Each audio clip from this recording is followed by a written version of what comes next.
vai começar a gravação. Iniciado. Então, pronto. Pronto, gravando aqui já. Então, novamente, boa noite, sejam todos bem-vindos, né, a esse nosso segundo encontro pela internet, né, que é o que nós podemos. Mas lembrando, né, que agora, no sábado, nós vamos ter nosso primeiro encontro presencial no polo aqui de Belo Horizonte, na FAI, na Cidade Jardim. E no outro sábado, dia 19, aí os encontros serão nos vários polos. Eu estou programado para ir para Conselheiro Lafayette, no dia 19. E ali a gente, então, vai poder se encontrar pessoalmente, né? Eu não sei quem vai poder vir, quem está aqui, né? Então, hoje eu pretendo trabalhar com a segunda unidade. Eu escolhi um texto que se chama A Máquina do Mundo Newtoniana, é de um físico-filósofo, Fritjof Capra. Esse livro chama O Ponto de Mutação. O Fritjof Capra ele ficou muito famoso com um livro que ele escreveu que chama O Tal da Física. Tal, T-A-O, T-A-O, que na verdade é aquele símbolo da religião oriental, Yin e Yang, né? É um círculo em que você conecta os contrários. E ali, então, o Fritjof Capra, que é físico de formação, faz uma relação entre a física quântica e o taoísmo, essa religião oriental. A partir daí, ele sofreu muita resistência da comunidade físicos, né, que não gostaram dessa aproximação da ciência com a religião. E aí ele migrou definitivamente para a filosofia e continuou escrevendo, escreve até hoje, né, várias obras nessa relação ciência e filosofia. Nesse livro tal da física, não, nesse livro Ponto de Mutação, ele trabalha fundamentalmente com as ciências biológicas. Mas aqui a gente vai ver só um capítulo do livro, quer dizer, eu vou falar só sobre um capítulo. Eu postei para vocês lá no Moodle uma parte desse capítulo, A Máquina do Mundo Newtoniana, em que ele fala da física newtoniana e da ciência moderna, que é o nosso tema de hoje. Sempre lembrando que vocês devem se sentirem livres para interromper a hora que desejarem. Qualquer coisa que vocês não compreendam, vocês podem perguntar. E mesmo coisas da primeira unidade, vocês também podem me perguntar aqui, que eu vou ter todo prazer em responder. Boa noite, professor. Boa noite. Tudo Emanuela bem? Cíntia, tudo bem? Emanuel. Esse seu livro de Tao chinês tem a ver com a religião que eles têm instalada aqui no Brasil, principalmente em Brasília, chamada Seixonoe?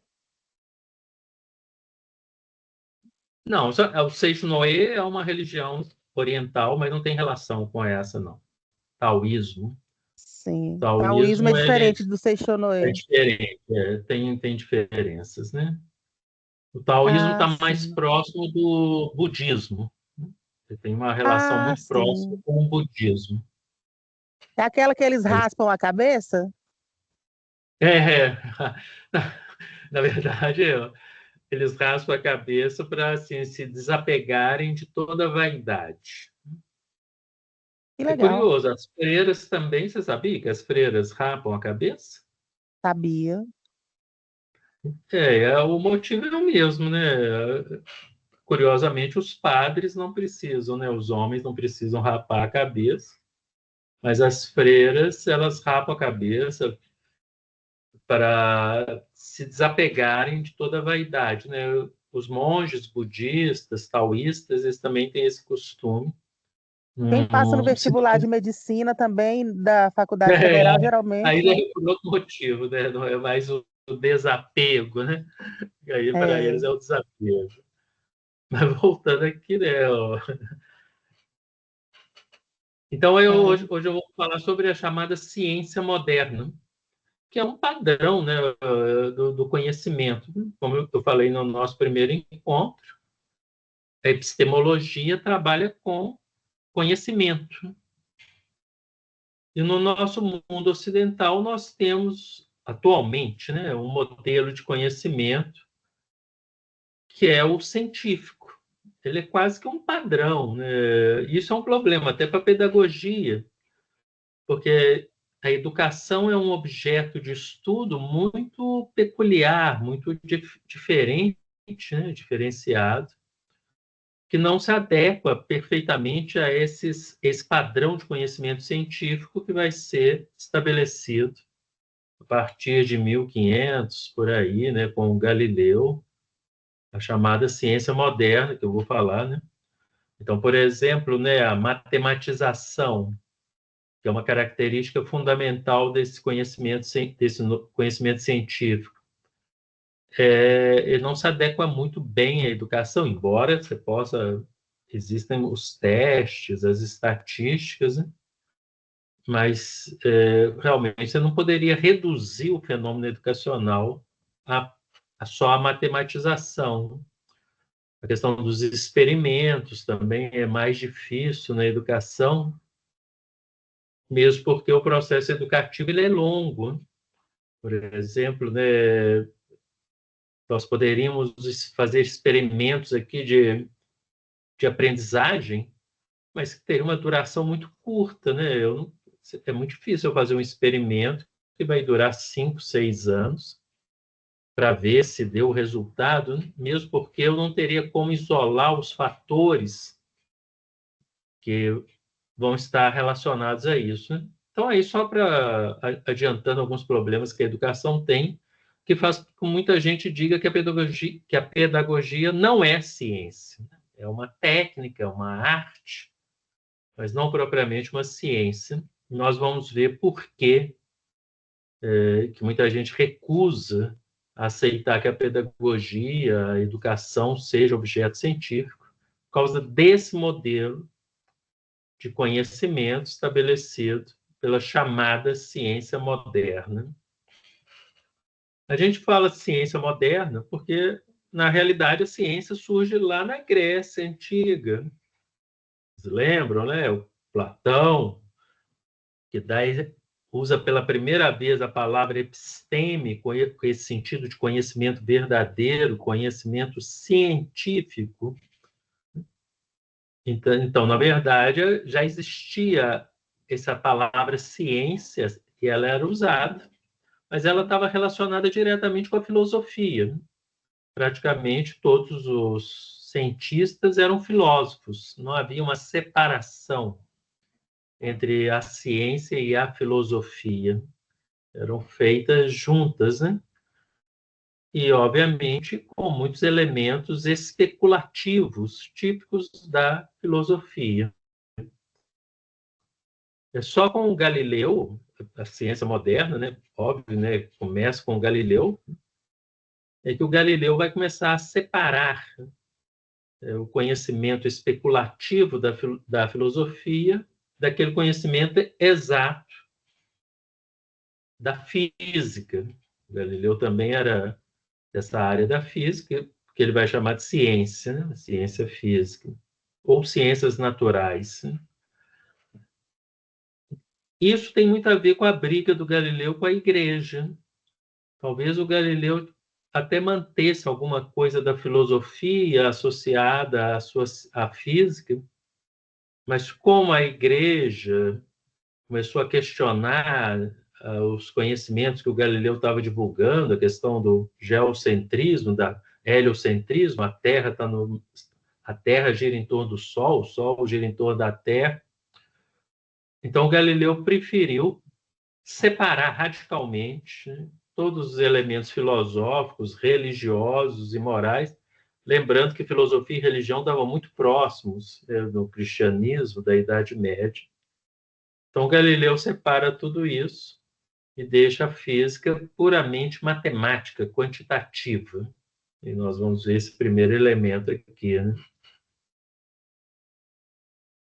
Então, hoje é isso, né? Nós vamos falar sobre essa ciência moderna, né? Que aí deixa de ser filosófica. Se a filosofia foi considerada uma ciência até 1500, ano da descoberta do Brasil, coincidentemente, a partir de 1500 a filosofia vai deixando de ser ciência e hoje ela não é mais considerada ciência, né? Porque a filosofia ela não faz experimentos, características muito fortes, né, da ciência, que é a experimentação e a matematização. A filosofia não faz isso, né? Não existem experimentos filosóficos e nem é possível você matematizar as questões filosóficas, né? A Emanuela está colocando aqui Comênios, né, o pai da pedagogia moderna, realmente também e, realmente você vai ter essa preocupação em ter uma teoria da educação mais elaborada. Não era um tema. O Cortella fala muito do Comênios, até na terceira unidade vocês vão ler um capítulo, é o último capítulo do livro dele sobre epistemologia e educação, epistemologia, política e educação, mas o Mário Sérgio Cortella fala muito do Comênios nesse livro. E realmente, né, você tem esse movimento, né, também de tentar dar uma cientificidade para a pedagogia, embora aí nós vamos ver as dificuldades. Não tinha pensado em falar diretamente disso, mas podemos falar um pouco disso, porque nós vamos ver que vai surgir uma necessidade muito grande de você institucionalizar as escolas infantis, como nós temos hoje, para jovens, no caso, crianças a partir de 7 anos de idade, por causa da formação da mão de obra para as indústrias, né? Nós vamos ver que o capitalismo aí tem uma importância muito grande, né? A sociedade vai precisar formar essas pessoas, né, para esse novo mercado de trabalho. E mais interessante, né? Formá-las nessa visão científica.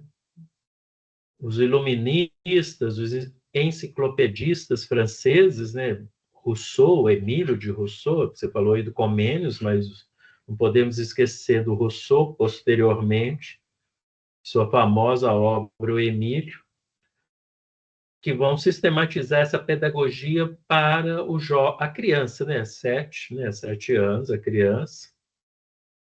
E essa ideia de que você tem que formar a criança cientificamente. Lógico que aí os iluministas, enciclopedistas, não tinham essa visão de formação para o trabalho nas indústrias, né? Mas vai se casar muito bem essas duas ideias, né? E aí, então, pela primeira vez, você vai ter essa ideia de que as crianças precisam ser todas deslocadas para um local, a escola, onde ali elas vão ser formadas para a sociedade. É interessante, né, que lógico que existiam escolas anteriormente, né, mas elas eram muito pequenas, né, quase que particulares, né, vamos dizer assim, né, com muito poucos estudantes. Mesmo as universidades, existiam universidades na Idade Média, era um número muito limitado de pessoas, não havia essa ideia de que aquilo deveria ser popularizado. A educação, o conhecimento, sempre foi uma coisa muito restrita para muito pouca gente. Então, essa ideia de popularização nesse sentido, né, de que todas as crianças precisam receber aquela formação, vai ter muito a ver com essa demanda da ciência e do capitalismo a sua mão de obra para a indústria. E por isso que muitas vezes você pode se perguntar por que a gente tem que estudar física, tem que estudar química, tanta matemática. A gente poderia estudar uma matemática bem básica, né? Bem do cotidiano, mas não é isso que a gente estuda, né? E em grande, o motivo é esse, né? Porque o parâmetro, né? O padrão são as ciências naturais, a física principalmente, né? Exatamente. O Rousseau. Esperar que nosso outro. Então, o Rousseau, boa noite, Natália, né? Boa noite. O Rousseau vai dar essa importância para essa fase da criança, né? Tem até livros, já que a Emanuela está desviando um pouco aqui o assunto, mas é interessante, né? A ideia de criança, ela não existia, vamos dizer assim, né? Numa certa época, né? Eu não sei, agora eu não lembro exatamente, né? A partir de quando, mas existem vários livros que falam isso, né?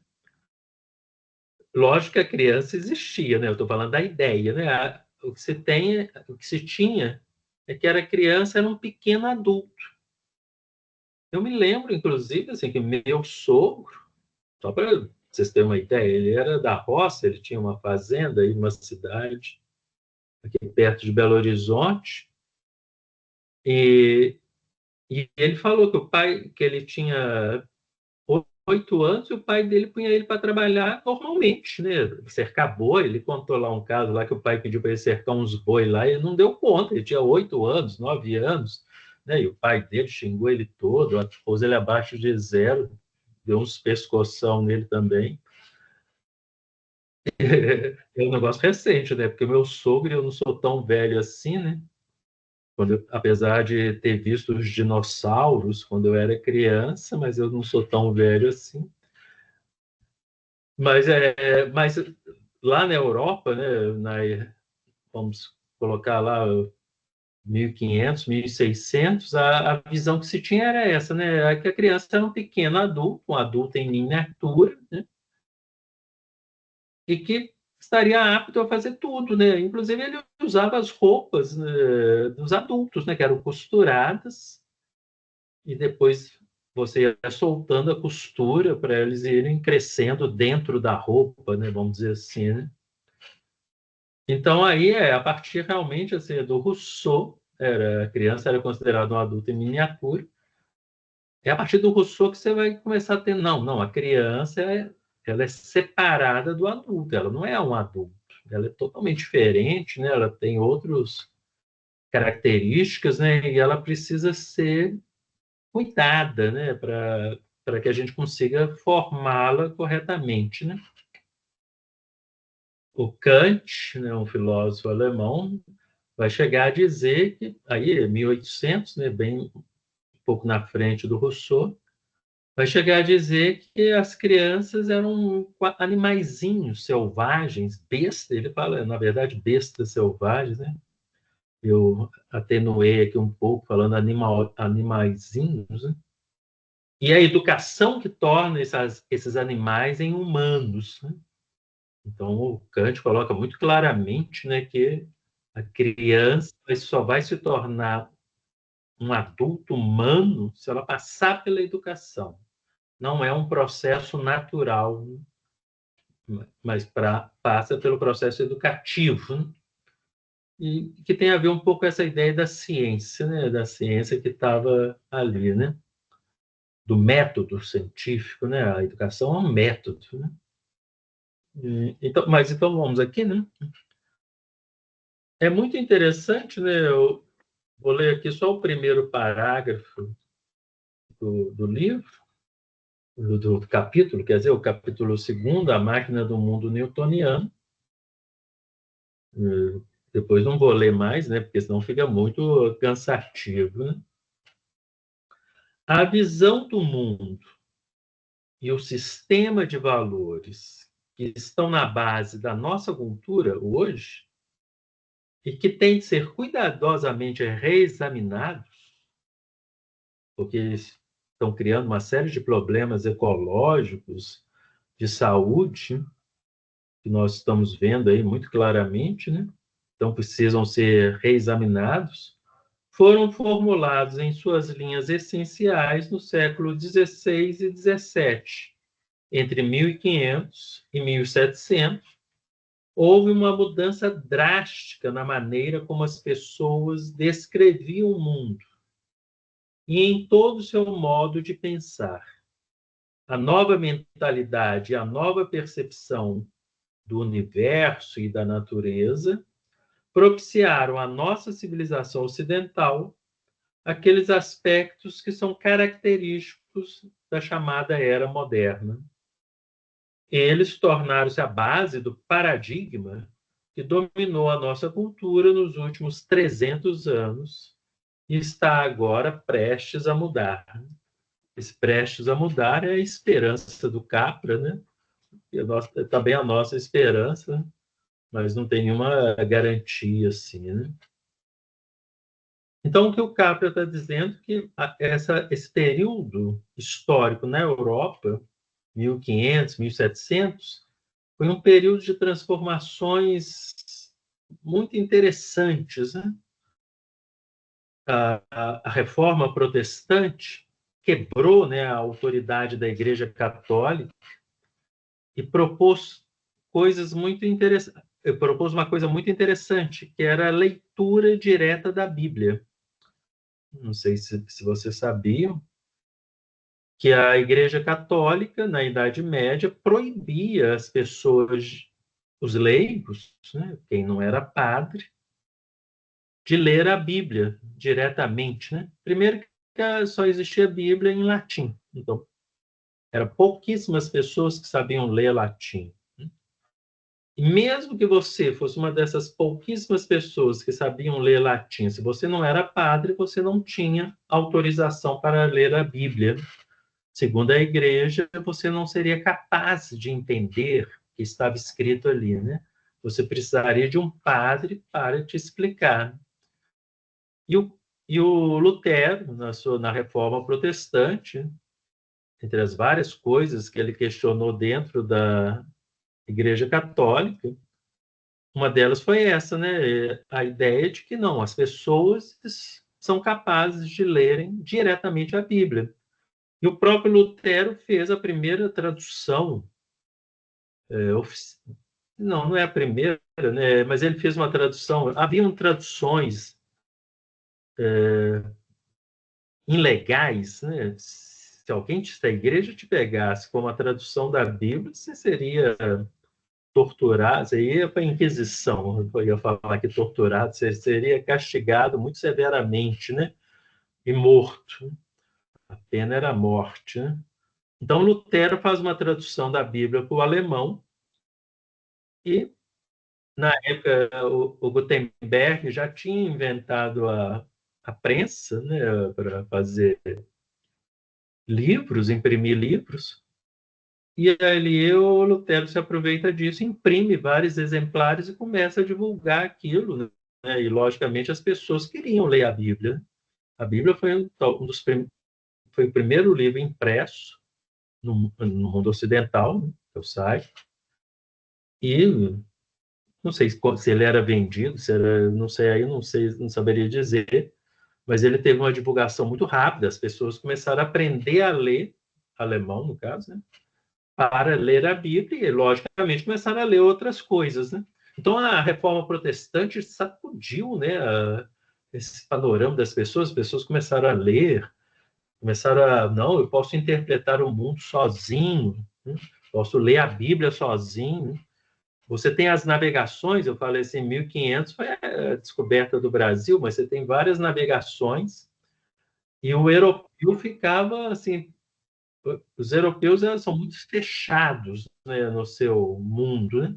Quando eles receberam aqueles relatos dos navegantes na África, na costa africana, aqui nas Américas, o Colombo já tinha chegado ali na América Central, eles ficavam fascinados e assim deslumbrados que o mundo não era só aquilo, né?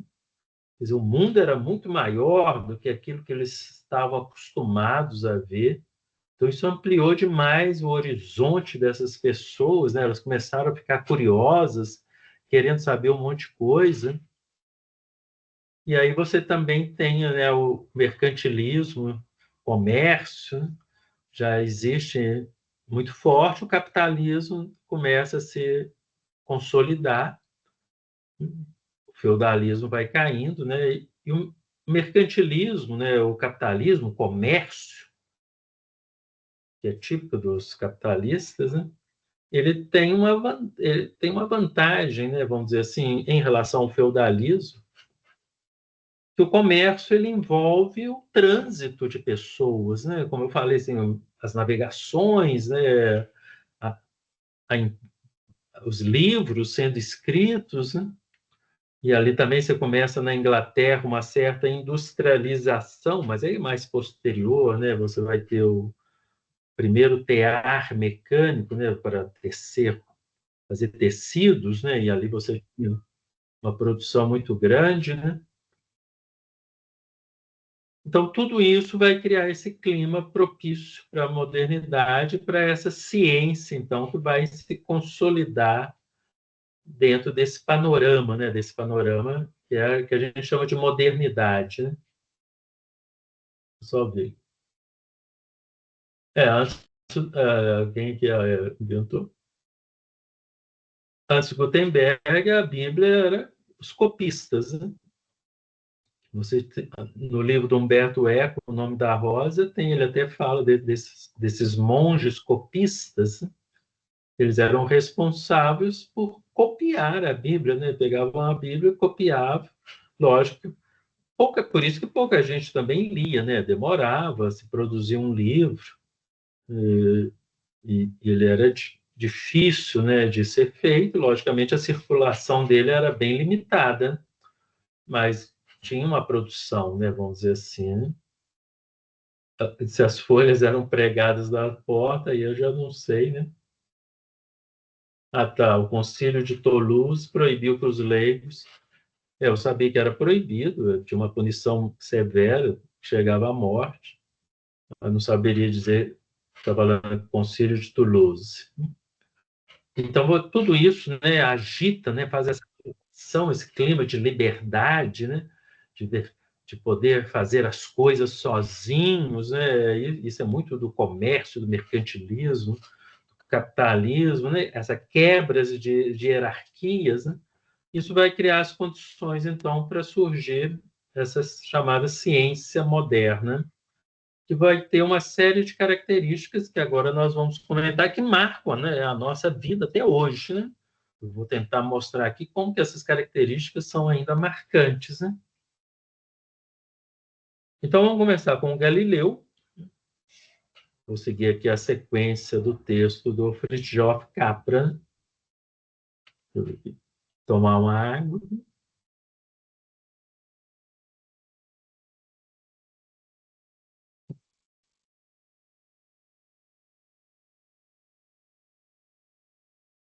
Curioso, né, que Lutero lutou tanto para que cada um interpretasse a Bíblia segundo a sua consciência.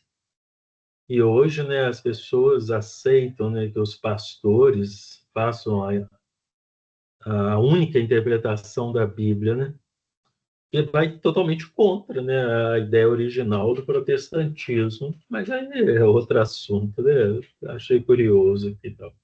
Então, vamos lá, vamos começar com o Galileu, né? Então, a primeira característica que o Galileu vai dar para a ciência moderna, esse padrão de conhecimento, né? Porque aí é muito importante isso, né? Ao se tornar padrão de conhecimento, aquilo que não era científico, não que não era, deixa de ser um conhecimento valorizado. Chega a ser até questionado se é um conhecimento válido, né? Você vai ter muito essa coisa assim de que o único conhecimento válido é o científico. Então, não ser ciência significa uma desvalorização muito grande desse campo do conhecimento a partir de 1800, 1900, que é quando começa, né, quando o capitalismo já está consolidado, né? Então, por isso que quando eu falo que a ciência se torna um padrão de conhecimento, isso significa poder, né? Nós vamos ver também com Francis Bacon essa ideia, né? Vai lá, o Galileu. Então, a primeira característica, a matemática. A Natália não gosta de matemática, não? Foi só começar a falar em matemática, ela saiu correndo. Mas aqui nós não vamos entrar na matemática. Então, a primeira característica do conhecimento científico é a matemática, a matematização. O Galileu chega a dizer que aquilo que não pode ser medido, não pode ser medido, né, quantificado matematicamente, simplesmente não existe. Ele vai dizer, não, é ilusão. Então, por exemplo, né, a felicidade. Você pode medir a felicidade? Não, então é ilusão, é ilusão. Isso aí não é ciência, né? Você não pode conhecer isso, né?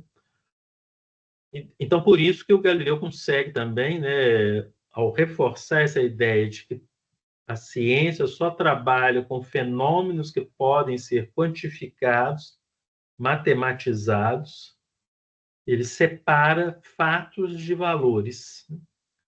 Os valores não podem ser quantificados.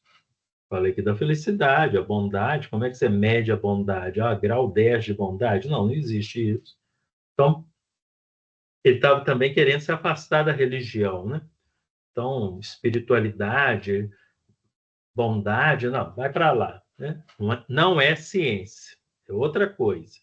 Ciência tem que ser medido, matemática, fórmulas, né? Fórmulas matemáticas que a gente conhece bem aí, velocidade, tempo, tudo isso.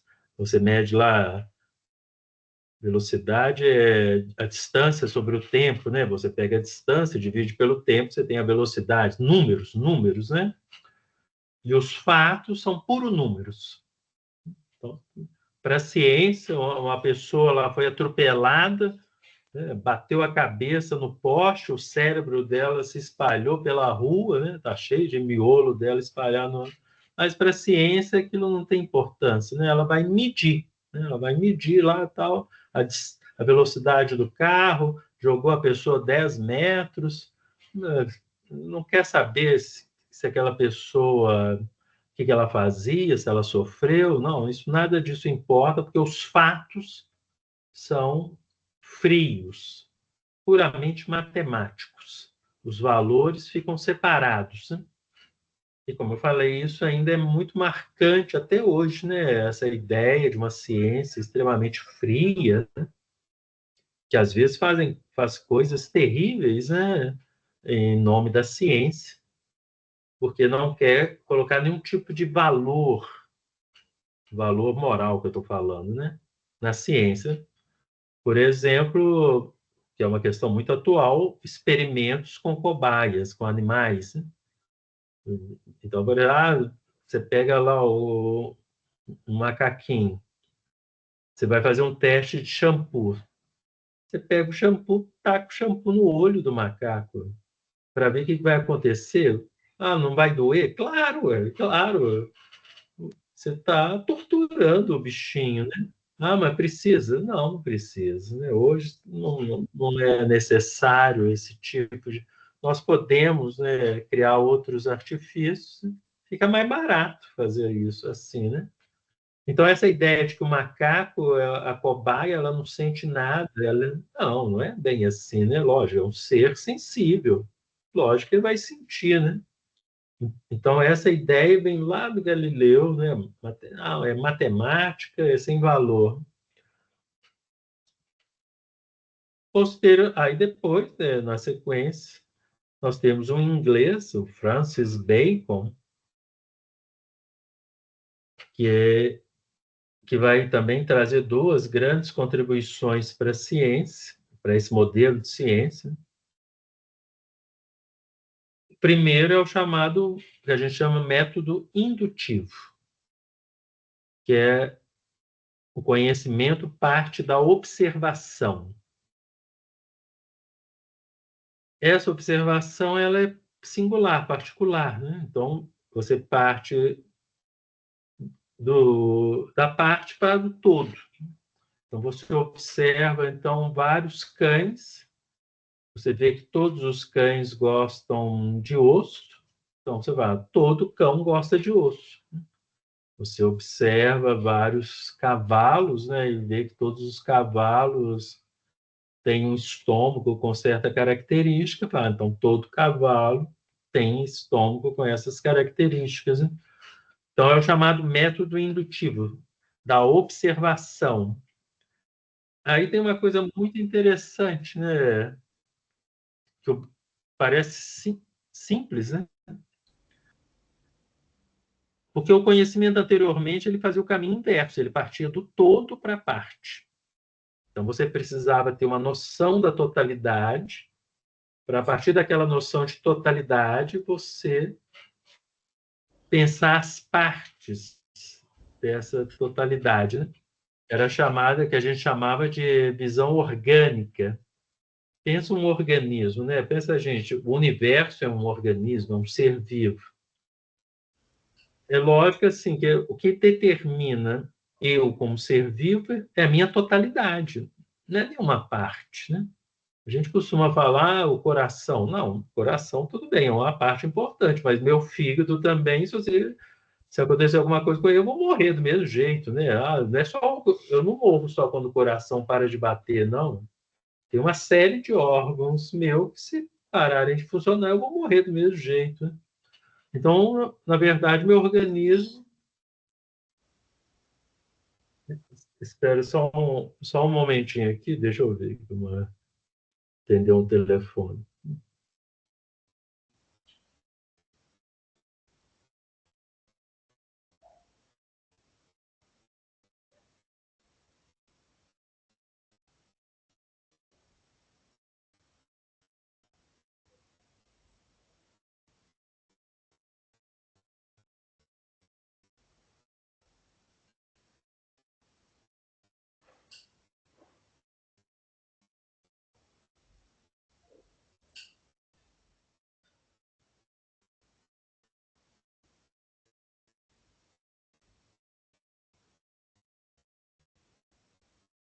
A minha diarista aqui, que vai me dar um recado. Desculpa aí, gente. Então, se você tinha essa chamada visão orgânica, né? Que é essa ideia de que o universo está todo interdependente, né? Uma coisa sempre está ligada à outra, né? Então, por isso que eu preciso ter essa visão do todo. Eu posso pensar assim, essa unha minha aqui está doendo, ela está encravada, eu vou arrancar ela. Ela pode infeccionar e posso gangrenar e eu posso morrer, né? Então, uma unha pode destruir todo o organismo. Não é assim, não tem nenhuma parte do meu organismo que não serve para nada e que é independente. Está tudo interligado, está tudo ligado uma coisa com a outra, né? Então, essa era a visão que se tinha antes. Então, você precisava ter a ideia do todo antes. Só que essa ideia do todo, ela se torna, vamos dizer assim, autoritária, né? A Igreja Católica usou isso muito, né? Não, nós temos a ideia do todo, né? Nós temos a ideia de Deus, nós conhecemos Deus, Deus é o todo. Então, nós é que determinamos como é que funcionam as partes, né? Então, a Igreja, ela funcionava, o conhecimento funcionava mais ou menos desse jeito, né? Eu conheço como é que o organismo funciona e eu vou dizer o que o coração faz, o que o pulmão faz, o que o fígado faz, porque eu conheço todo. E o coitado do coração, do fígado, eles não podem falar nada, eles têm que ficar calados, porque algo está determinando o que eles devem ser, né? Então, realmente tinha um elemento de autoritarismo nesse tipo de conhecimento, principalmente na sociedade que é muito hierarquizada. Quer dizer, em que sentido? Você tinha a nobreza, o clero, os padres, e embaixo o povão, a plebe, né? E a hierarquia era muito rígida, por quê? Porque os nobres sempre estão acima da plebe, do povo. Independente, né? Independente do que o nobre fizesse, ou o povo fizesse, o nobre sempre estava certo e o povo sempre estava errado, né? Então, se por que as pessoas, né, baixavam a cabeça quando os nobres passavam, o rei passava, né? Porque se você olhasse para o nobre e ele cismasse com você, ele mandava te matar, mandava te prender, e você não podia falar nada, né? Então é melhor ficar com a cabeça baixa, deixar ele passar, que ele não ia cismar com você, né? Vamos dizer assim, né? Então, o Bacon, né, ele leva essa ideia de que não, então passando por um modelo indutivo, né? Não, vamos esquecer esse todo, esquece esse todo, não tem esse todo. Aí, logicamente, você tem que esquecer também Deus, né? E cada um vai descobrir a partir da sua observação. Então, isso é muito interessante, né? Muito interessante. Cada um vai olhar, um pouco até parecido com o que o Lutero vai dizer posteriormente, né? O Lutero é depois é mais ou menos nessa época do Bacon, né? Mas não é anterior. Então, cada um vai descobrir as coisas observando. O método indutivo tem esse aspecto revolucionário, né? Vamos dizer assim, dentro de uma hierarquia social muito rígida, né? Não, eu não tenho que aceitar o que o padre falou. Eu tenho que descobrir com os meus olhos, né? Eu tenho que ver, né? Eu tenho que ir lá sentir, pegar, provar, cheirar. Aí eu vou chegar a uma conclusão a partir dessa observação. E isso, então, empolgou as pessoas, né? As pessoas falam, não, eu vou seguir esse método de conhecimento, porque, lógico, é muito mais vantagem para o povo, né? Os nobres talvez não tenham se sentido muito confortáveis, mas acabaram seguindo também, né? Porque, de certa maneira, você coloca a autoridade do conhecimento no sujeito do conhecimento. Antes, a autoridade do conhecimento era externa, né? Estava na igreja, estava na instituição. Agora não, agora está na pessoa, né? Embora hoje a gente saiba que é muito difícil você observar alguma coisa sem ter nenhuma ideia anterior, né? O Bacon falava que era possível você fazer uma observação sem nenhum pré-conceito. Hoje a gente sabe que isso é impossível, né? Tudo que a gente observa, a gente interpreta aquilo já com alguma ideia prévia, né? Não tem como ver uma coisa pela primeira vez sem ter ideia nenhuma do que seja aquilo, né? Um segundo aspecto interessante do Bacon, né, que até a Emanuela colocou aqui no chat, é que o Bacon ele vê que a ciência, esse conhecimento, ele tem poder. Ele pode fazer coisas, né? Então, a ideia é de que o conhecimento ele tem que servir para algo, ele tem que ser prático, operativo, né? A ideia de sabedoria anterior, né, vamos dizer assim, era de um saber contemplativo. O que era o sábio? O sábio era aquela pessoa que era capaz de contemplar a harmonia do universo. E isso servia para quê? Para ele se sentir bem. Não havia nenhuma finalidade prática. Aquilo ali, não, vamos dizer assim, não serviria para nada, né? Exceto assim, para a paz, para a felicidade da própria pessoa, né? Ela seria capaz de enxergar a harmonia do universo e ela no meio dessa harmonia. O Bacon falou, não, isso é bobagem, isso aí não dá futuro para ninguém, não, né?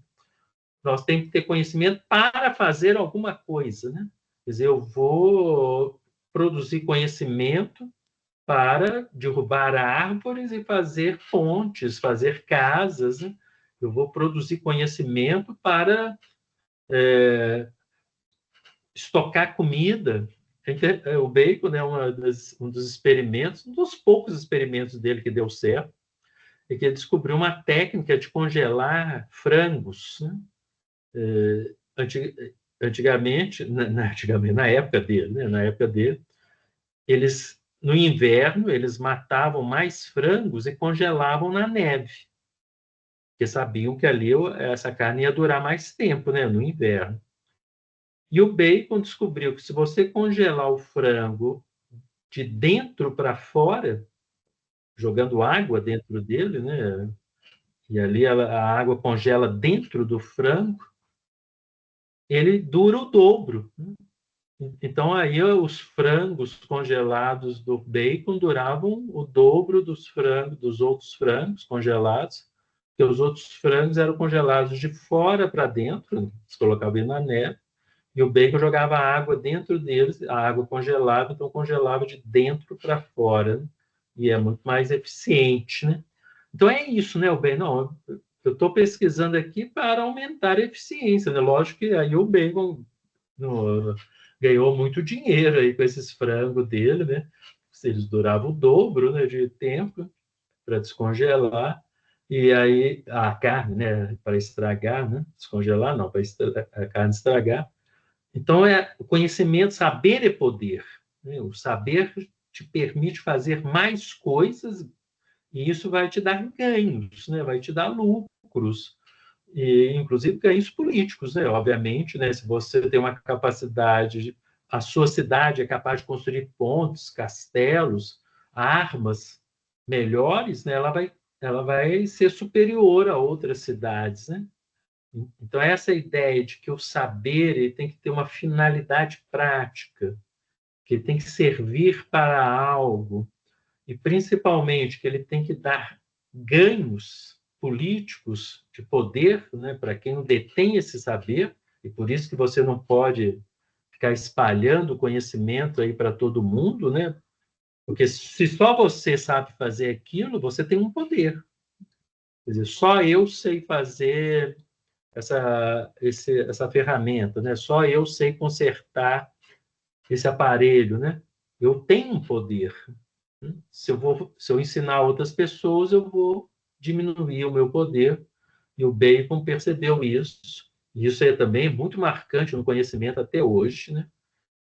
E, de novo, né, torna difícil, né, áreas como a filosofia, a pedagogia, porque muitas vezes se pergunta, mas isso serve para quê? E na educação, às vezes, você tem objetivos de longo prazo. Óbvio, né, que você tem objetivos de curto prazo, né? Vou ensinar a criança a fazer uma operação de multiplicação em matemática. Mas tem objetivos de longo prazo, que é formar o caráter da criança, formar a cidadania, né? Uma visão de cidadã. E isso você não tem como medir, né? Você não tem como dizer que isso sirva para algo, né? Tão objetivo, né? Depois, então, nós temos esse que é o uso prático político, né? E aí, né, nós temos, então, o nosso amigo René Descartes.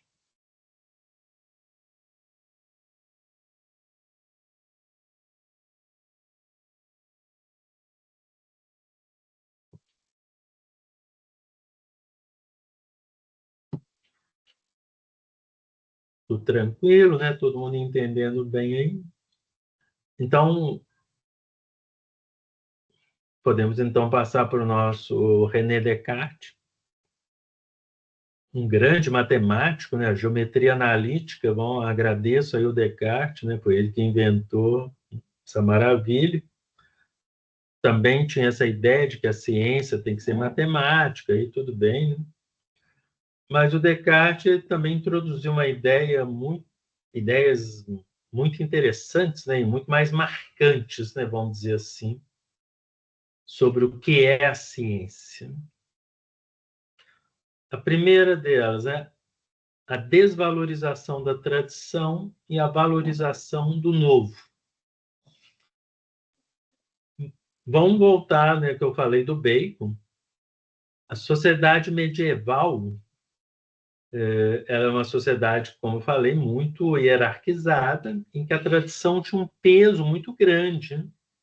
Então, se você nascesse filho de sapateiro, você seria sapateiro. Não, a tradição manda que você seja sapateiro. Se seu pai é camponês, você vai ser camponês. Se ele é limpador de fossa, você vai limpar a fossa. Se você for se ele for nobre, você vai ser nobre. Quer dizer, você tinha uma hierarquia muito rígida, né? A tradição era muito pesada, né? Ah, mas por que eu não posso ser outra coisa além de sapateiro? Não, porque a tradição fala isso, né? Ah, por que eu não posso ler a Bíblia? Porque a tradição ela sempre estava ali naquele peso, né? Então, Descartes, ele revoluciona e fala assim, não, esquece a tradição. Vamos começar do zero, o novo. O novo é o mais importante, né? Então, a ciência, né, ela valoriza muito a novidade. E até hoje, né? Isso casou muito bem com o capitalismo, né? Porque o capitalismo é comércio precisa de novidade, né? Precisa de novidades o tempo todo para estar sempre vendendo, né? Se você for ficar vendendo o mesmo produto, é, parece que alguém. Natália travou. É, ela voltou aí, gente? Para mim aqui tá normal Ah, o vídeo da Natália. tá normal. Parece que deve ter então o problema é com Paulo Henrique, né? O computador do Paulo Henrique, né? Então voltemos aqui, né? Então essa ideia, né, uma ideia, o Descartes, né, ele vai dizer assim que ele estudou num colégio muito famoso na França, colégio de jesuítas, e ele vai dizer que apesar do ensino lá ser muito bom, ele vai esquecer tudo. Ele vai deixar aquilo tudo de lado e vai começar do zero, né? Então, de novo, né, quebrar a tradição, começar do zero, começar você sozinho, né? Numa sociedade em que você estava extremamente oprimido, né, pela tradição, pelas hierarquias, né? Não, vou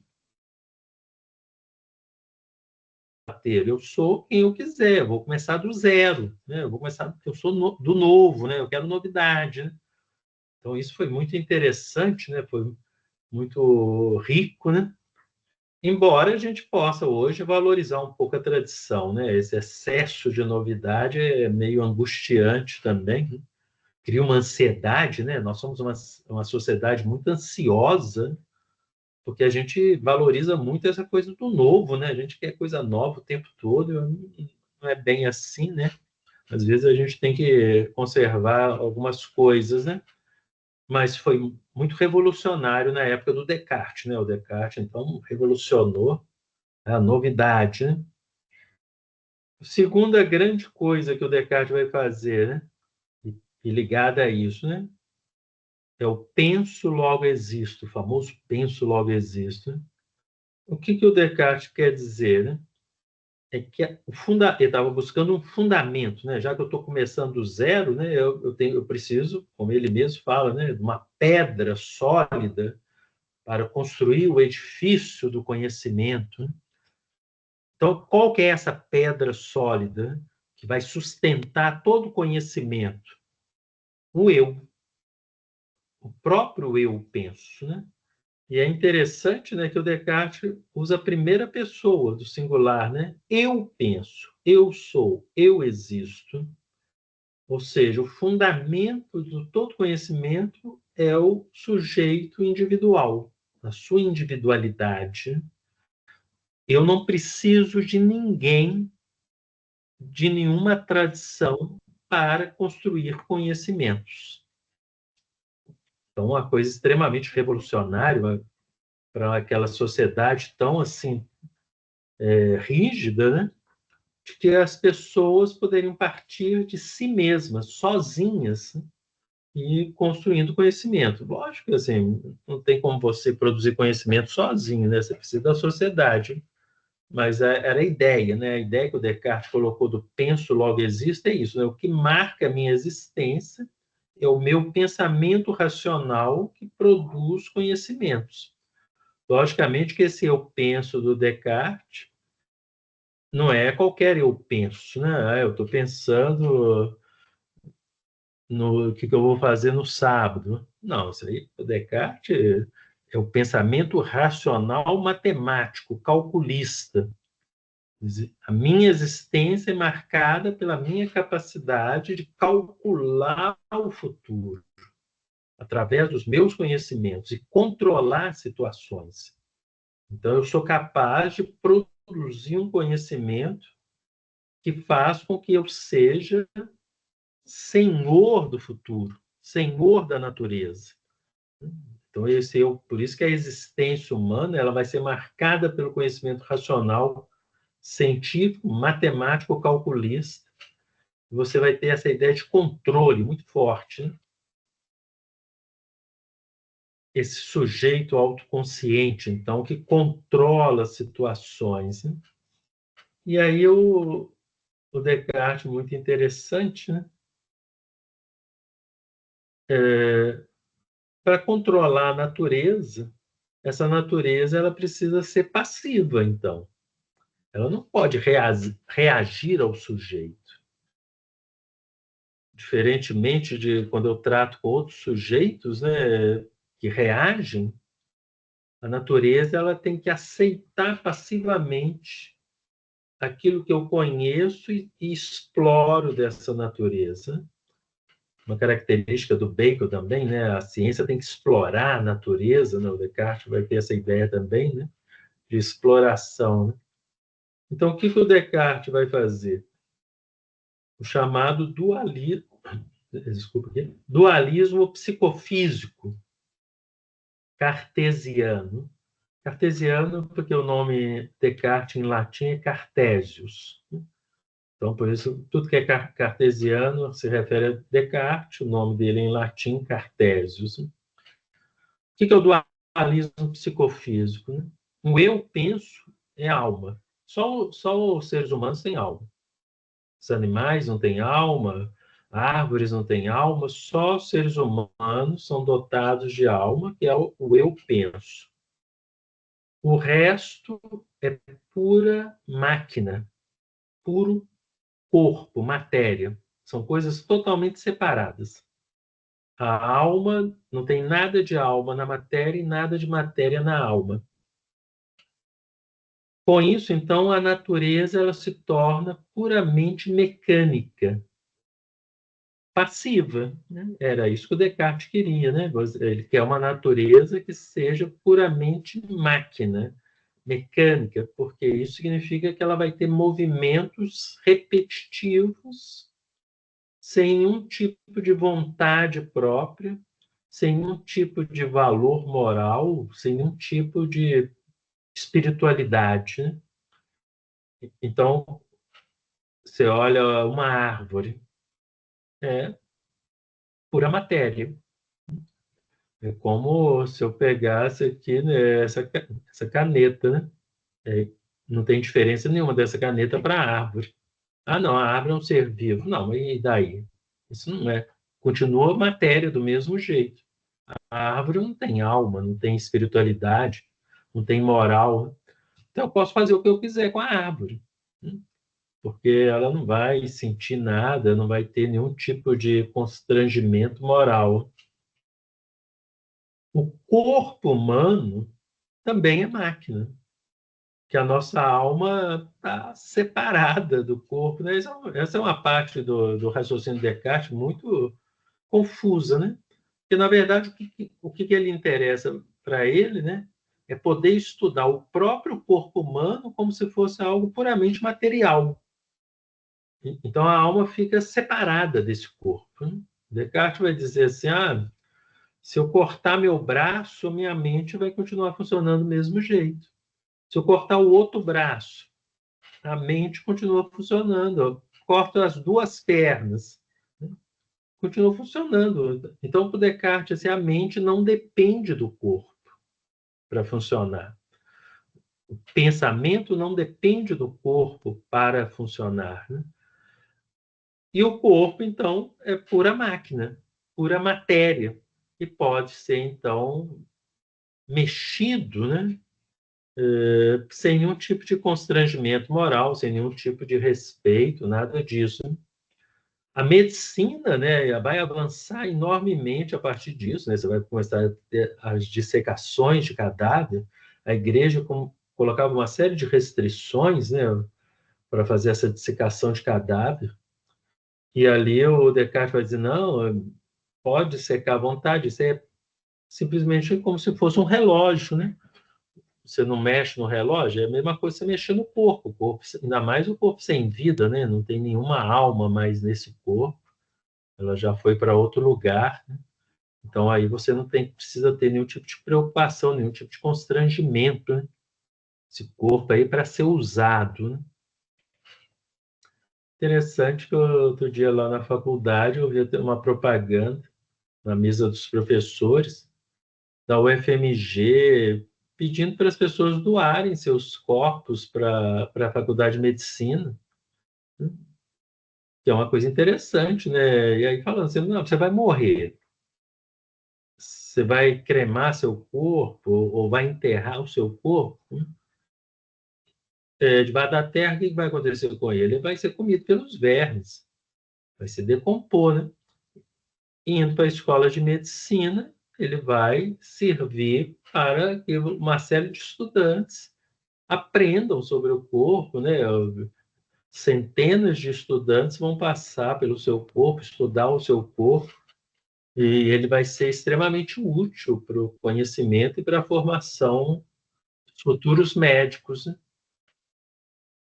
Se você pensando assim, eu fiquei pensando assim, eu tinha uma outra professora lá, a gente ficou conversando, fiquei pensando assim, em termos estritamente racionais, é verdade, né? Em vez de colocar meu corpo debaixo da terra lá para ser comido pelos vermes, que não vai acontecer, né? Ele vai se decompor. Ou cremar, né? Tem que fazer opções. É a mesma coisa fazer a doação, né? Como se meu corpo está lá sendo usado, né? Qual seria o problema, né? É um problema religioso, né? As pessoas, elas querem, sei lá, né? Ter um lugar. Ah, não, eu me sinto confortável saber que meu pai já faleceu, infelizmente, mas eu sei que ele está ali naquele lugar, né? Eu não teria esse mesmo sentimento, sei, mas são questões, vejam bem, morais, né? Morais, religiosas, né? O Descartes rompe com isso, né? Fala, não, o corpo, leva, entrega ele lá para a medicina. Se você quiser visitar ele depois, você vai lá na escola de medicina e pede para dar uma olhada. Não, é muito cruel, né? Já imaginou? Você ir visitar o seu avô falecido lá na escola de medicina, acho que aí não vai dar certo, né? Mas, quer dizer, o Descartes, então, ele faz essa separação, né? E aí o corpo pode ser estudado separadamente, sem nenhum tipo de interdição moral. Além disso, né, uma coisa muito interessante, né, já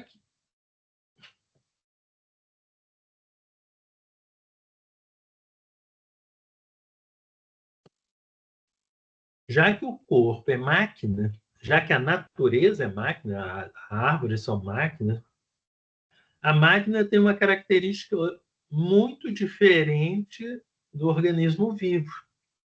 Como eu falei no começo, o organismo vivo é interdependente. Meu coração precisa do pulmão, o pulmão precisa do fígado, o fígado precisa dos rins, um precisa do outro, né? E todos precisam de todos, né?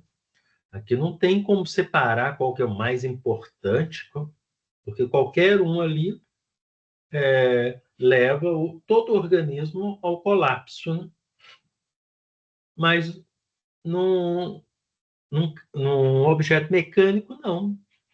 Um carro, um automóvel, por exemplo, né? Eu posso tirar partes, né? Essas partes continuam funcionando fora do carro. Meu coração não funciona fora do meu corpo, né? Tanto é que o transplante ele precisa ser feito num prazo muito pequeno, né? Porque o coração não dura muito tempo fora de um organismo.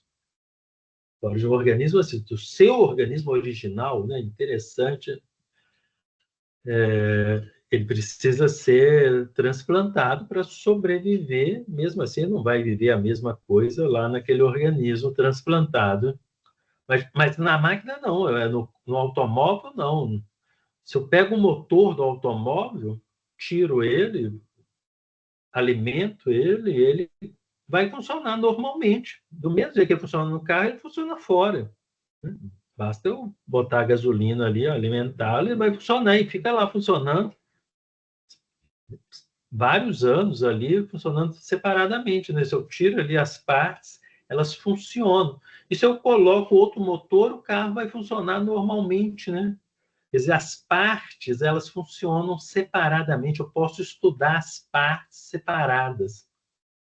O que no organismo vivo é muito mais difícil, né? Numa coisa mecânica, num relógio, né? Eu posso estudar as partes separadamente, né? Porque os movimentos mecânicos, eles são independentes, vamos dizer assim, né? Eles não há uma interdependência deles, né? Então, o que o Descartes vai fazer com os corpos dos animais e o corpo humano? Ao estudar ele como uma máquina, ele vai poder estudar as partes separadas. Então, essa medicina extremamente especializada, ela é baseada nessa ideia de que, na verdade, o corpo humano é uma grande máquina, um grande automóvel, e eu posso me especializar na parte elétrica, na suspensão. Parte elétrica é o cardiologista, suspensão é o ortopedista. Então, você vai ter médicos especializados. Isso é mais eficiente, né? A medicina avançou muito por causa disso, né? Porque, lógico, é muito mais fácil estudar só o sistema circulatório, só o coração e o sistema circulatório, do que estudar o corpo todo, né? É muito mais fácil você estudar só os ossos, né, a ortopedia, do que estudar tudo, né? Você vê que é uma coisa muito interessante, né, que é uma característica aqui do Brasil, que me parece que não existe em outros países, pelo menos na Europa não, né? Na Europa, o dentista ele tem que fazer medicina, ele faz o curso de medicina, e a odontologia é uma especialidade como a oftalmologia, como a cardiologia, uma especialidade médica. E aqui no Brasil, pela história aqui do Brasil, você tem curso de odontologias separados, né? Então, a pessoa ela passa os 5 anos do curso estudando só odontologia, né? Lógico que ela tem também uma visão geral do corpo, né? Mas muito menor do que um médico, né? Lógico que o médico estuda muito mais, né? Então, por exemplo, o dentista brasileiro ele é muito mais especializado. Ele tem uma visão geral menor, e nesse ponto ele perde para o médico europeu, para o dentista europeu, mas ele é muito mais especializado, né, nos problemas dentários mais restritos, né, vamos dizer assim, que é 99% dos casos, né? Então, por isso que o dentista brasileiro ele é muito superior aos dentistas europeus, porque em 99% dos casos ele tem um conhecimento muito maior, ele tem muito mais treino, né? Porque ele passou 5 anos mexendo só com boca, enquanto aquele lá ficou 1 ano e meio mexendo com boca e passou o resto do tempo mexendo com o corpo todo, né? Então, essa especialização só é possível se eu pensar o corpo humano como se uma máquina em que eu posso separar as partes, né? E estudar essas partes em separado. O método analítico cartesiano é justamente isso: separa o problema em partes e estuda aquela parte. E ali você esquece o todo. Não interessa mais o todo. Tenta reduzir o problema nas suas menores partes, resolve cada partezinha e vai resolvendo aquelas partes e vai ser muito mais eficiente, né? E é verdade, né? você tem uma eficiência maior, o método analítico é muito mais eficiente, porque você trabalha com problemas restritos, né? Você vai restringindo o problema, e ali fica muito mais fácil quando você trabalha com um problema restrito, né? Por exemplo, você vai fazer uma pesquisa, né, uma monografia, aí, final de curso, TCC, ou um projeto de mestrado, e ali, então, você vai, você escolhe um tema, né? O problema da educação no Brasil. Se você chega por um orientador, se você chega para mim e fala, professor, eu quero fazer uma pesquisa sobre o problema da educação no Brasil, eu vou bater no seu.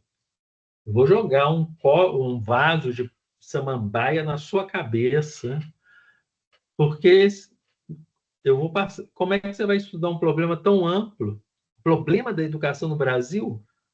Existem 500 problemas da educação no Brasil. A história do Brasil é muito grande, né? Eu vou passar 100 anos estudando isso, não vou chegar numa conclusão, né?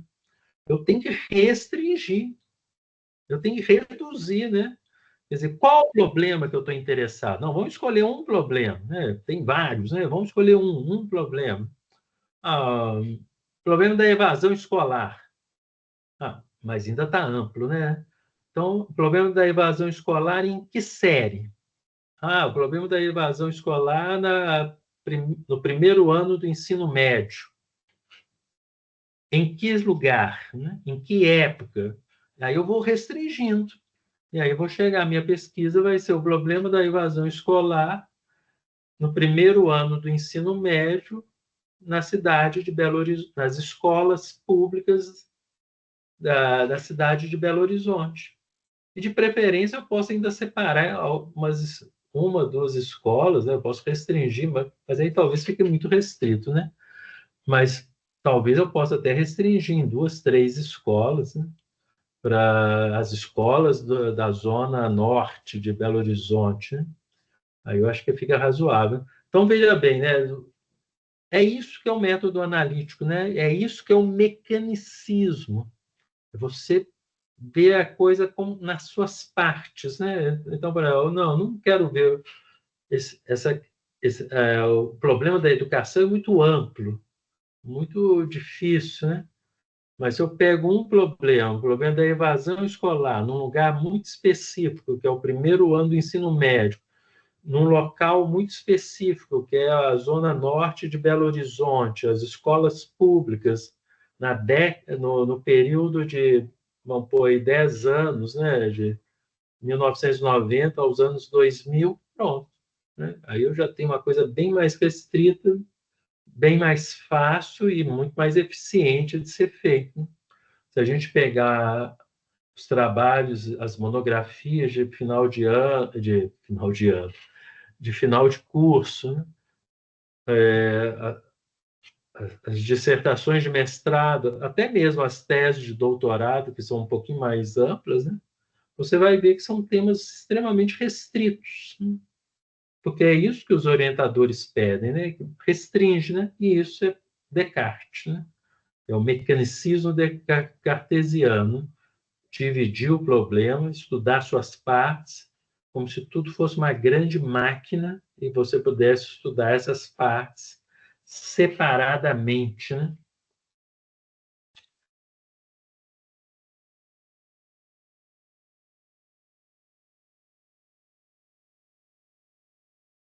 E essa é a concepção de natureza que vai se contrapor à concepção orgânica, que é a concepção mecânica. Quer dizer, a natureza, para a ciência moderna, em Descartes deixa isso muito claro, ela não é um organismo vivo, ela é uma máquina. E ali você pode fragmentar as partes dela, né? Tanto é que você tem, então, as disciplinas. A física só estuda a parte dos fenômenos físicos. A química estuda a parte dos fenômenos químicos, a biologia dos fenômenos biológicos. Aí você divide. Nenhum deles tem uma visão ampla, né? Todos têm visões fragmentadas. Se você pega o fogo, né, e pergunta para o químico o que é o fogo, ele vai dizer, não, é uma reação química. O oxigênio está queimando, né? Queimando o... Agora eu não sei, eu esqueci. O oxigênio está oxidando e gerando calor, né, e tal. O físico não, o físico vai ver moléculas se agitando, né? Não, o fogo significa ali que tem moléculas se agitando rapidamente, e isso cria, né, uma energia. São explicações diferentes, né? O fogo para o químico não é igual o fogo para o físico. E se aparecer, não sei, se aparecer mais aí alguém, né, mais uma especialidade científica, né, vai ver de outra forma, né? Então você vai tendo visões fragmentadas, porque a ciência trabalha com essa natureza que é partes, né? E você pode pegar a parte que você que te interessa, sem se preocupar com todo, né?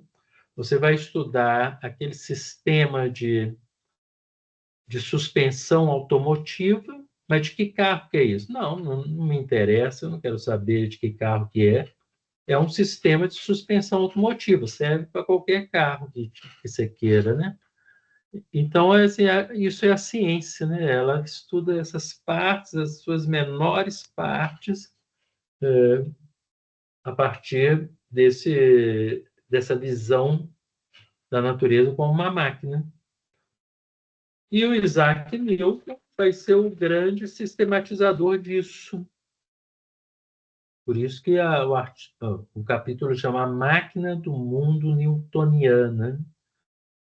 O Newton vai pegar essas concepções, né?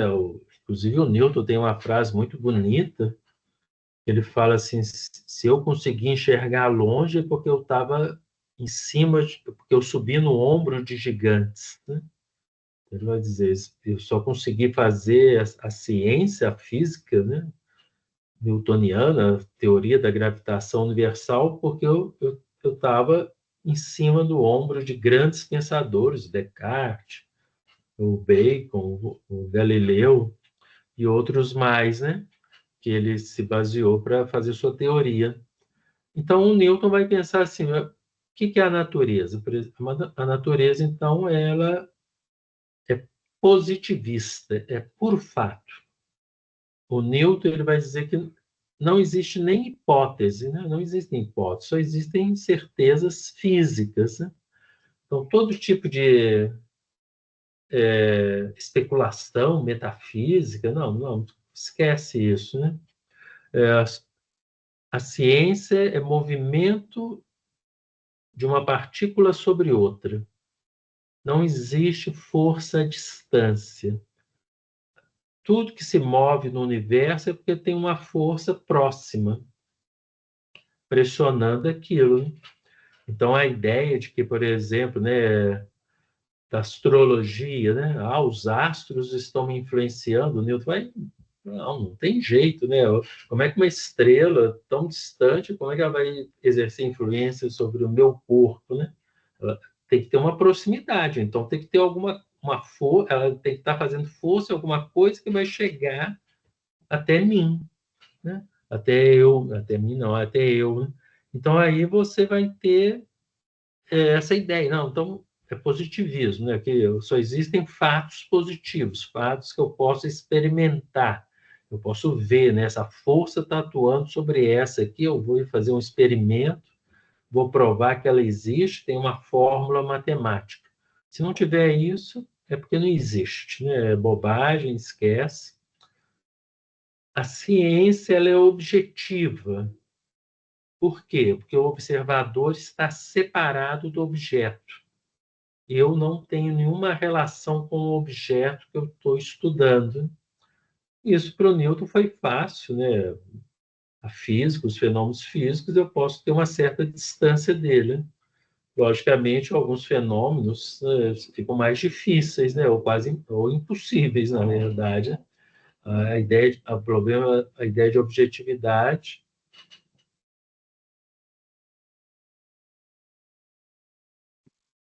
Aí a ideia de objetividade já é extremamente complicada, por exemplo, um historiador, porque como que você vai sair da história? Um sociólogo, como é que você vai sair da sociedade? Então, você está imerso ali, né?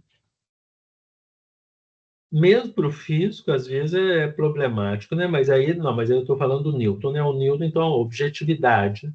Puramente objetivo. Não, eu não tenho nenhuma relação com o objeto que eu estudo, né? E esse objeto, a natureza, é uma grande máquina determinada por leis matemáticas rígidas. Isso me permite prever com exatidão todos os movimentos futuros dessa máquina. Eu só preciso ter os dados iniciais. Então, por exemplo, se eu pego um relógio. Espera aí que eu vou pegar um relógio aqui.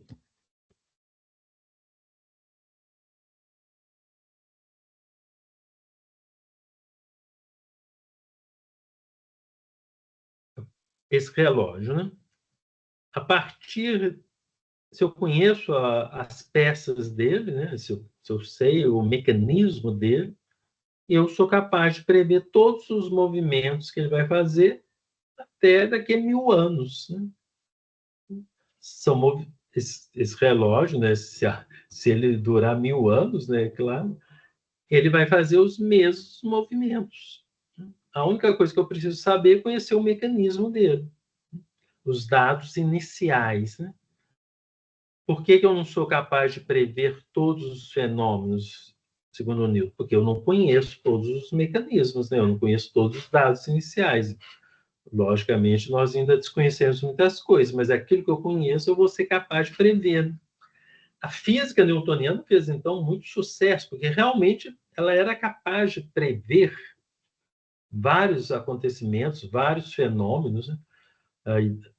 Os fenômenos gravitacionais, movimentos dos planetas, marés, e ela propiciou um desenvolvimento técnico a partir dessa previsibilidade muito grande, o que vai favorecer enormemente o capitalismo, né? E volta nessa relação. Não que a ciência ela fosse capitalista, né? Eu acho que não podemos afirmar isso, né? Mas o capitalismo se aproveitou muito da ciência e, logicamente, passou a incentivar essa ciência a ser produzida. Então, aí, essa ideia de que você possa de prever com exatidão o que vai acontecer no futuro é uma ideia que, para quem mexe com negócios, precisa de previsibilidade dos seus investimentos, né? Isso era magnífico, né? Na verdade, né, o ser humano sempre teve esse sonho, né, de poder prever o futuro, de se antecipar ao que vai aos acontecimentos, e a ciência ela deu muitas ferramentas para isso, né? Certamente que não há como prever totalmente o futuro nem hoje, né? Mas isso, a ciência permitiu que fizesse um grande número de previsões. Isso propiciou um poder para esse conhecimento muito grande, né? Esses cálculos matemáticos, né, propiciaram que você poderia construir coisas, navegar, né, pelos mares sem ter referências, por exemplo, noites sem estrelas, nevoeiro, a partir de outros referenciais que a ciência te permitia construir aparelhos, né? A indústria, a industrialização só foi possível, a máquina a vapor, a partir da ciência moderna e seus desenvolvimentos técnicos. Então, obviamente que essa forma de conhecimento ela vai ser muito valorizada e vai começar a ser aplicada nos seres humanos, inclusive, né? Tanto na medicina quanto na indústria. Então, hoje você tem aí desde essa época, né? Mas você tem aí uma indústria que produz exclusivamente para o corpo, esquecendo a mente, a indústria estética. Então, as pessoas têm uma preocupação muito grande, né, com o corpo, né, com a aparência, e esquecem, então, um pouco, né, de que nesse corpo tem uma mente, né, tem uma alma que precisa ser também cuidada da mesma forma, né? Então, não, mas aí é complicado, né? Vão produzir só para o corpo, né? Essa indústria que hoje, né? Isso é atual, né? A indústria das cirurgias plásticas, né? Inclusive, o Brasil é o segundo país que mais faz cirurgias plásticas não necessárias, né? Vamos dizer assim, né? Puramente estéticas. Em primeiro lugar, os Estados Unidos, segundo o Brasil. E aí você vê pessoas jovens, né, adolescentes fazendo cirurgia. Por que o adolescente não deve fazer uma cirurgia plástica estética? Porque ele está crescendo, o corpo dele está desenvolvendo ainda, né? Então, não é muita vantagem você fazer uma cirurgia plástica se o seu corpo está se transformando, né? Lógico que existem cirurgias plásticas necessárias. O médico recomenda. Eu estou falando aqui das cirurgias plásticas que tem a ver apenas com um padrão de beleza que as pessoas têm, que elas querem se adequar àquele padrão de beleza, e a cirurgia é um caminho mais rápido para isso, né? Mas você se esquece da mente, né? Você acha que o seu corpo é uma máquina que você pode tirar e colocar peças, né? E isso gera uma série de riscos e problemas, né? A pessoa, por exemplo, está com excesso de peso, né? Ao invés, né, de fazer uma reeducação alimentar, modificar seu modo de vida, ter uma vida com mais exercícios, né? Chegar a um peso ideal, esse peso ideal não precisa ser aquele padrão de beleza que aparece nos cinemas, nas redes sociais e na televisão. Mas aí a pessoa, não, vou colocar um balão dentro do meu estômago para aí eu não vou parar de comer, então vou tomar um remédio para diabetes que tira o apetite. Mas isso aí você está atuando no seu corpo como se fosse uma máquina, né? Você está esquecendo que tem uma cabeça ali, uma mente, né? Uma cabeça que não vai que vai ficar diferente, né? Vai ficar num compasso distante disso. Então, você tem essas pessoas que fazem cirurgias bariátricas de estômago para redução de estômago. Hoje eles não estão mais reduzindo estômago, essa colocação do balão é menos agressivo, né? E mais fácil de tirar depois, né?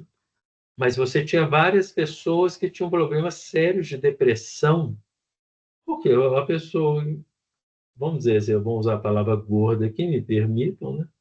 Uma pessoa que é gorda porque gosta de comer, né? Tem prazer de comer, come muito, tem uma imagem de si, né? E aí, de repente, ela não se reconhece mais no espelho, né? Não é aquela imagem. De repente, ela não consegue mais comer, né? Que ela passa mal, né? E aquilo gera uma angústia nela, né? Apesar de estar emagrecendo, né? Ela não queria ser magra, né? Agora está magrinha, mas mas ela não preparou a mente dela para ficar sem comer, né? E agora ela fica sem comer não porque ela não quer comer, mas porque ela não consegue. Aí é muito diferente, né? Quer dizer, isso vem dessa ciência moderna, dessa ideia de que nosso corpo é uma máquina, são partes, né? Então, se eu meter um balão lá dentro do meu estômago, isso não vai fazer diferença nenhuma, não vai afetar meu corpo todo, muito menos a minha cabeça, mas afeta, né? E, infelizmente, nós temos casos muito tristes, né, de depressão e suicídio a partir dessas intervenções cirúrgicas. Mas aí, então, nós temos esse modelo, né, de ciência que causa uma série de problemas, né? O problema mais...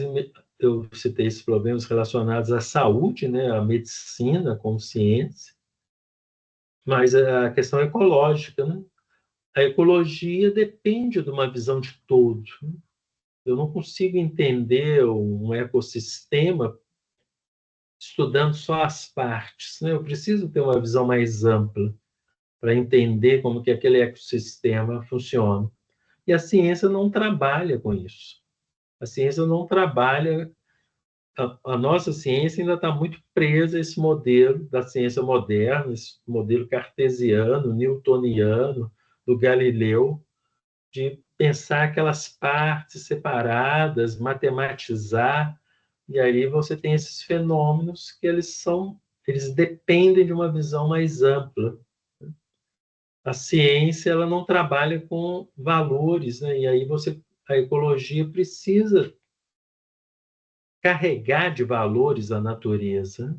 Quer dizer, aquele animal, ele merece viver, né? Tem um valor a vida dele. Aquilo ali não é uma coisa, né? Não é um objeto no meio de outros objetos, que não vai fazer diferença nenhuma se tiver lá ou se não tiver, né? Então você tem que ter uma visão mais valorativa do fato. O fato carrega um valor moral também, né? Quer dizer, aquele ser vivo, né? Ele tem um valor em si mesmo, né? Porque ele é uma vida. Os tratamentos que você faz, né? Hoje você tem muito nessa opção do tratamento paliativo. A pessoa chega a um estágio terminal nesse sentido. Ela chega a um estágio de certas doenças, principalmente o câncer, em que não há mais perspectiva de melhora.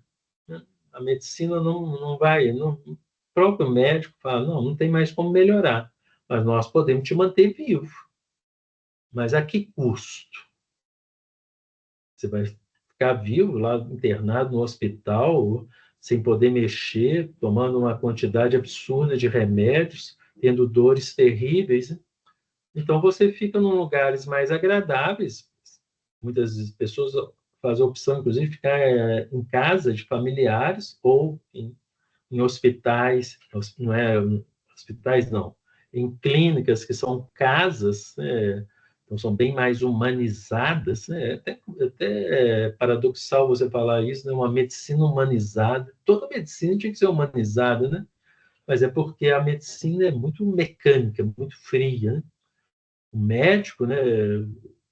Teve um médico que numa palestra ele falou isso, não, nós aprendemos que se o paciente, o coração dele para de funcionar, nós temos que tentar ressuscitar. Aí você ressuscita, para de novo, eu ressuscito de novo. Enquanto eu conseguir ressuscitar, você vai ficar ressuscitando.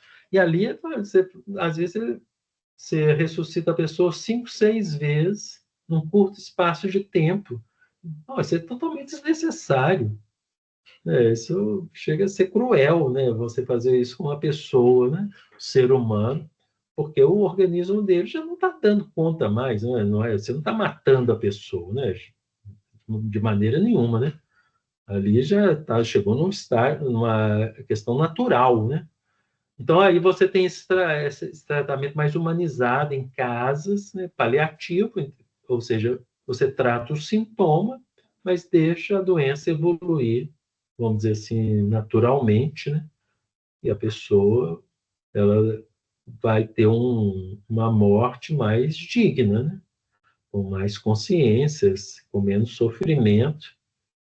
Porque aí a gente tem que pensar se vale a pena ficar, né, vivo num hospital sem poder mexer, muitas vezes até em coma, né, e sem nenhuma perspectiva de melhora, né? Aqui não há, está totalmente descartado, né?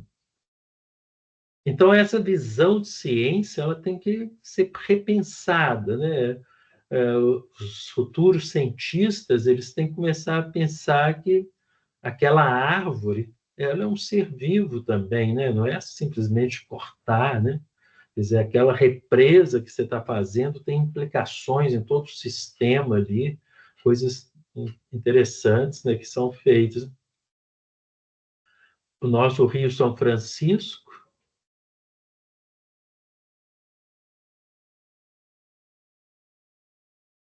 é interessante, né? O Rio São Francisco, ele nasce lá na Serra da Canastra. Eu já fui lá na nascente dele, né? Muito... Na verdade, assim, você vê a água brotando num lugar assim, né? Mas você pensa que a nascente do São Francisco, qual o valor, né, que você dá para aquilo, né? Aquilo ali não é um fato frio, né? E aí o Rio São Francisco começa a descer a serra, né? E chega num lugar, mais na frente, alguns quilômetros na frente, ele começa a serpentear. Antigamente, né?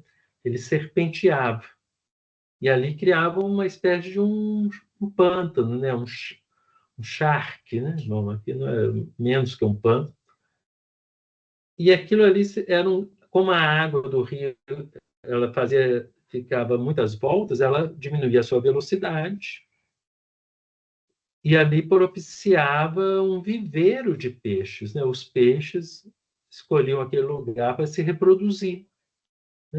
Praticamente quase todos os peixes do rio se reproduziam naquele lugar perto da cabeceira. Aí a brilhante ideia que as prefeituras tiveram, não, esse rio serpenteando aqui, né? Vamos consertar a natureza, né? Aí puseram o rio reto. Não, vão cavar aqui, fazer um canal e ele vai correr sem dar tanta volta, né? Mas quando você coloca o rio reto, o que acontece? A velocidade da água aumenta. E ela não está mais serpenteando, passa assim reto, ela passa rápido, né? E ali, então, os peixes não conseguem mais se reproduzir naquele lugar, né? Mas diminuiu demais o número de peixes no rio, o que aconteceu com os peixes? Aí foram ver, era ali os peixes não conseguiam se reproduzir ali naquele lugar, e aí não tinha mais jeito de levar o rio para o seu curso original, né? Porque, obviamente, ao colocar o rio no reto, né, eles ocuparam a área em volta, né? Então não tinha mais como retornar, né? Há pouco tempo aí até o pessoal falou assim, nós temos que descanalizar os rios aqui em Belo Horizonte, tem muitos rios, né? Porque aqui é montanhoso e todos eles estão canalizados, né? Nós temos que descanalizar, porque o rio canalizado ele tende, né, a dar enchente, né? Porque ele vai ser comprimido debaixo da terra. Enquanto ele estiver assim, ao ar livre, você pode plantar e ali você tem uma absorção de água maior. Mas só que não tem mais como tirar o rio, descanalizar, porque tem prédio em cima, tem avenida, né? Aí também é exagerado, né? Você vai ter que destruir grande parte da cidade para fazer isso, né? Então é irreversível, né? Mas o que eu estou dizendo assim, né? Como que a pessoa às vezes, como que a ciência é fria e vê as coisas muito fragmentado, né? Ela vê lá esse rio aqui, né? Na cidade, vamos pôr debaixo da terra, construir prédio, construir avenida, fazer coisas aqui em cima, né? Mas você não vê essa visão do todo. Esse rio não vai respirar. Você vê as árvores aqui em Belo Horizonte, as árvores apodrecem muito rapidamente, as raízes não conseguem sustentar. É claro, você cimenta, você vê, as pessoas cimentam em volta das raízes, a raiz precisa respirar, ela precisa ter contato ali com o ar, né? Você cimenta ela, ela fica comprimida, ela fica fraca. E aí não consegue mais sustentar a árvore e a árvore acaba, ela vai depois, ela cai antes da hora, né? Ela dura menos, né? Não que ela não dure um tempo razoável, mas dura menos, né? Então, essa visão da ciência, né? Essa troca da visão orgânica para a visão mecânica, a matematização, e por isso que a educação ela tem dificuldades, né? Porque a educação é um objeto muito dinâmico. Ele não é um objeto estático, ele não é um objeto mecânico, porque senão a educação vira o quê? Adestramento, vira treinamento. Eu posso ensinar um cachorro a contar, mas aí é o quê? Adestramento, né? Eu estou treinando o cachorro, dando estímulos para ele, e ele vai aprender a contar, mas eu não posso fazer isso com uma criança. Eu não posso adestrar a criança, né? Fazer um treinamento mecânico, né? Ela tem que compreender aquilo que ela está fazendo, né? Então, a educação é um objeto muito dinâmico, ele está muito relacionado às situações econômicas, situação emocional.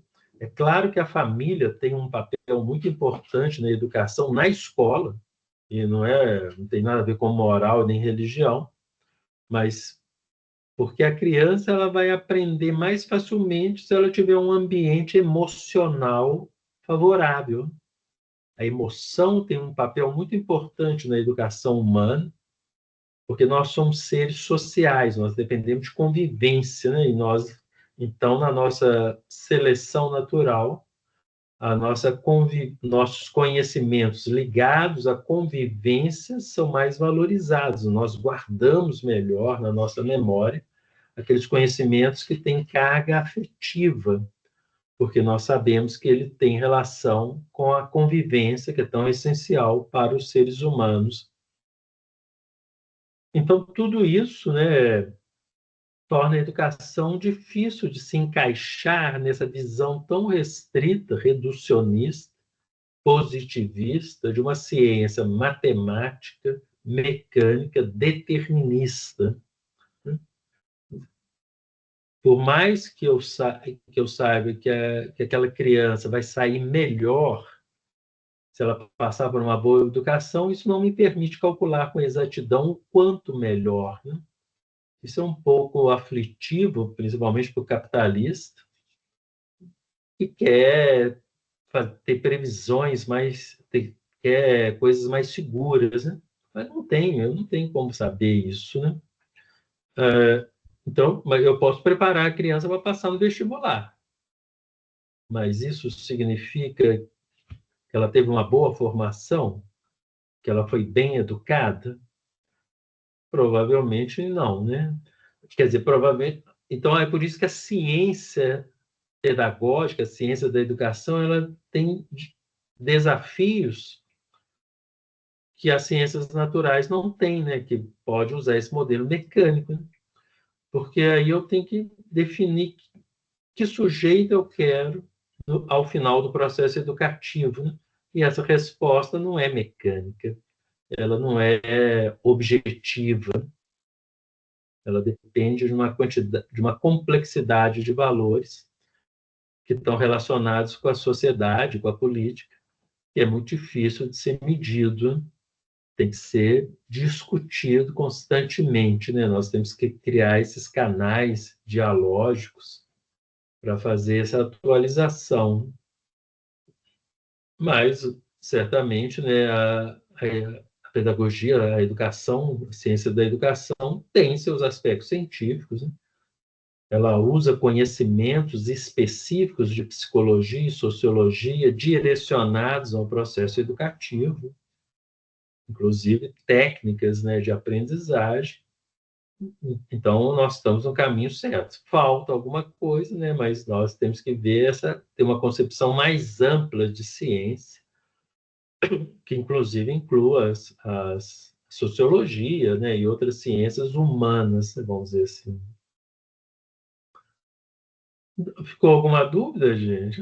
Vamos, finalizei aqui essa parte, né, da máquina do mundo newtoniano.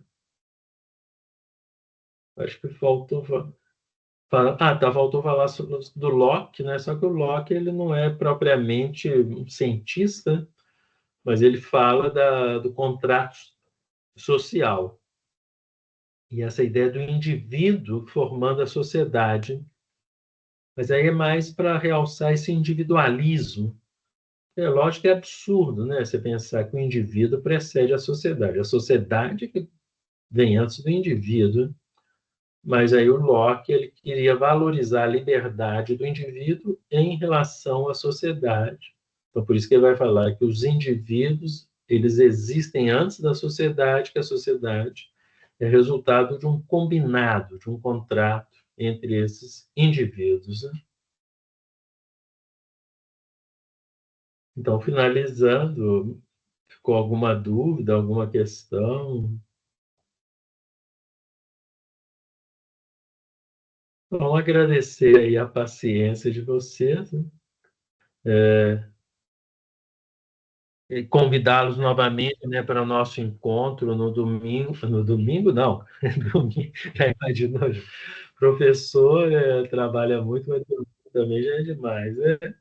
Então tem que ter algum dia lá. Então, no sábado, no polo aqui de Belo Horizonte, e no próximo sábado, e no outro sábado, dia 19, nos polos, nas cidades, né? A Patrícia gostaria de fazer uma pergunta. Boa noite, professor Sérgio. Boa noite. É só para confirmar, você vai prorrogar os prazos para as atividades para todo mundo? Já mudei lá no Moodle, né? Só que eu mudo numa matriz. Aí eu peço para o Dave Scan para ele replicar isso nos vários cursos, né? Porque senão eu não sei fazer, porque ele faz isso diretamente, né? E eu não tenho acesso, eu não sei fazer isso. Então aí, mas já mudei as datas, eu coloquei para tudo para o dia 20. E se precisar de mais prazo, eu dou, porque é uma loucura, na verdade, isso, né? Eu sou só o professor aqui, mas estou vendo aqui Elisandra, estou sem acesso às disciplinas. A disciplina está quase que acabando. Pelo calendário que eu recebi, vai até o dia 18. E você não teve acesso até hoje. E muita gente não teve acesso. Teve uma aluna também que mandou e-mail para mim falando que teve acesso ontem. Conseguiu acesso ontem. Eu tive acesso ontem também, e tem muitos outros que também ou tiveram ontem ou ainda nem tiveram, entendeu? Por isso que a gente está falando de prazo, tá? Não, claro, aí é impossível, né? Como é que você vai ler aquela quantidade de coisa, responder em tão pouco prazo? Né? Não preocupa, não, Tá. porque vocês não têm culpa disso, né? Ter um acesso tão tardio, a gente vai empurrando esse prazo aí para frente, até vocês terem um tempo razoável para fazer a leitura e responder às avaliações. Né? Tá ótimo, então. As minhas avaliações são muito tranquilas, mas vocês vão ter um prazo suficiente, né? Se precisar adiar mais, eu vou adiar, pode ficar tranquilo. Obrigada. Nada, é um menino, né? Aqui, eu tive acesso apenas hoje. Então, infelizmente, né, é algo que a gente vai ter que pensar bem, né, para que esse acesso seja mais fácil. Né? Eu vejo assim que abre muitas salas, né? Eu até tomei um susto, né, no meu Moodle, né? De repente tem 20 salas, né? Porque são vários polos, acho que são 20 polos, né? Não sei, assim, mas são muitos, né? Então aí no meu liceu, né, aquele monte de turmas, embora tenha poucos alunos matriculados em cada uma, né? Então, mas eu acho que isso cria problemas técnicos, né, de ter tantas salas, né? Se pudesse, né, ter apenas uma sala e todo mundo acessar essa mesma sala, né? São coisas que a gente vai ter que resolver, né? Porque senão o curso cria uma dificuldade a mais, né? O curso já tem a sua dificuldade acadêmica e você tem essa dificuldade técnica, né? Aqui, ó, o Fernando está dizendo que esses problemas são desde o início, né? Não, a gente tem que resolver. Mas nós estamos no segundo período, né? Então, na verdade, ainda tem um prazo, né, razoável, mas não pode ficar até o final do curso, né? Se desde o início está assim, nós temos que dar uma solução para o próximo período, né? Nós já estamos chegando à metade, né? Isso. Então é isso, gente. Boa noite, então. Um prazer encontrá-los novamente. Né? Boa noite, obrigada. E boa noite, então. Tchau, gente. Tchau. Boa noite. Boa noite. Eu que agradeço, então, obrigado pela companhia de vocês.